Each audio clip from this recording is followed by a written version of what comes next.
May kamukha kang artista. Kayo din po, may kamukha. Sino naman? Si Mercedes Capral. Kainis ka. Hindi nga, talagang kahawig niyo po. Mahilig lang pala kayo sa artwork. Oo. Kapag nakakita ako ng artwork, nalilibugan ako.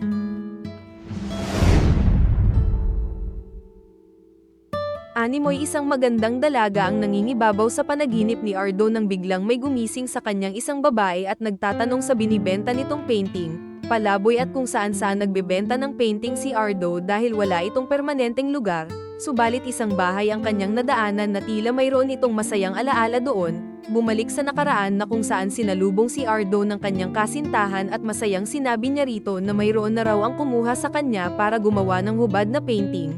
Kaya mabilis na sinabihan ni Ardo si Liza upang ito ang kanyang ipipinta, bago iyon pinagsaluhan muna ng magkasintahan ang nilutong pansit canton ni Liza. Sumunod noon ay seryoso nang pinipinta ni Ardo si Liza habang wala itong saplot sa katawan, ngunit gusto raw munang magpahinga ni Liza dahil may nais itong gawin na tanging sila lamang ang dapat na nakakaalam, bumalik sa kasalukuyan na kung saan pinapaalis si Ardo ng mga nagbabantay sa lugar na pinagbebentahan nito ng mga gawa niyang obra.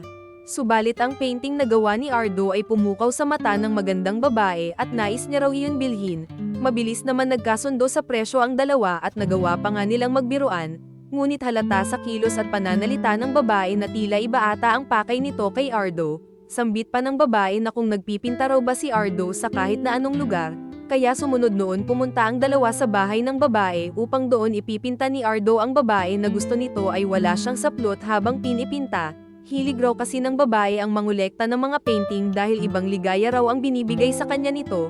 Sa mga kinikilos namang iyon ng babae ay tila nawawala na rin sa focus si Ardo sa gagawin nito ngunit pilit niya nalang tinatatagan. Kaya bilang isang pintor ay dapat maging matatag ka sa sarili at kahit na anumang pagsubok ang dumating sa iyong harapan ay dapat mong tibayan.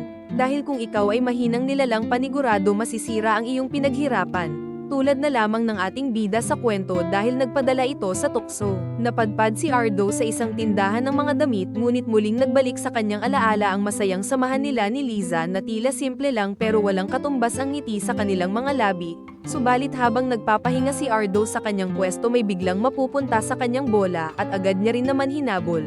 Ngunit bumungad doon ang dating kasintahan ni Ardo kasama ang anak nito, kaya sa hindi inaasahang pagkakataon ay muling magkukrus ang landas ng dalawa. Dahil doon pansamantalang kumain ng magkasama ang tatlo at tila nagkakailangan pa ang dalawa, isang sagot sa matagal nang gustong malaman ni Ardo mula kay Liza na kung bakit nga ba siya nito iniwan ng walang dahilan, kaya dito na rin sinabi ni Liza ang buong dahilan kung bakit ito biglang naglaho. Noong minsan nag-inuman raw silang magkasintahan kasama ang lalaki nilang kaibigan ay isang kasalanan ang nagawa ni Liza.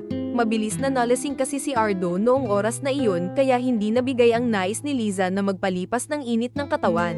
Kaya sa di mapigil na nag-aalab na katawan ibinigay ni Liza ang kanyang sarili sa kasama nilang lalaki habang bagsak ang kawawa nating bida. At nang makalipas ang ilang buwan na laman ni Liza na nagbunga ang kanyang pagtataksil kaya nagpa siya itong lumayo na lang dahil sa konsensya. Matapos noon sinama ni Liza si Ardo sa tinutuluyan nito at doon na rin malalaman na may iba ng asawa si Liza. Subalit isa lamang siyang kabit dahil mayroong ibang pamilya ang lalaking kinakasama niya.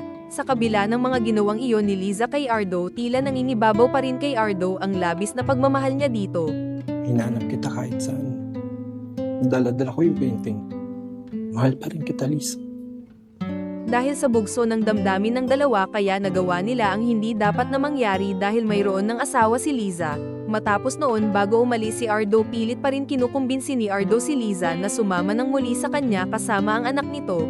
Subalit buo na talaga ang pasya ni Liza na magstay na lang ito sa buhay na mayroon siya ngayon para sa mas ikakabuti ng kinabukasan ng kanyang anak na si RD. Okay na ba to? Tara, merienda ka muna.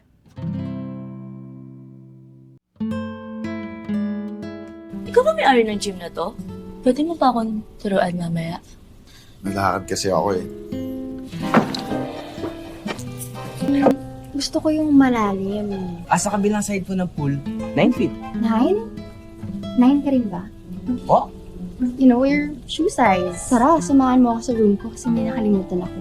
Once again, it's Sexy Lara. Don't forget to like, share, and subscribe. Bye!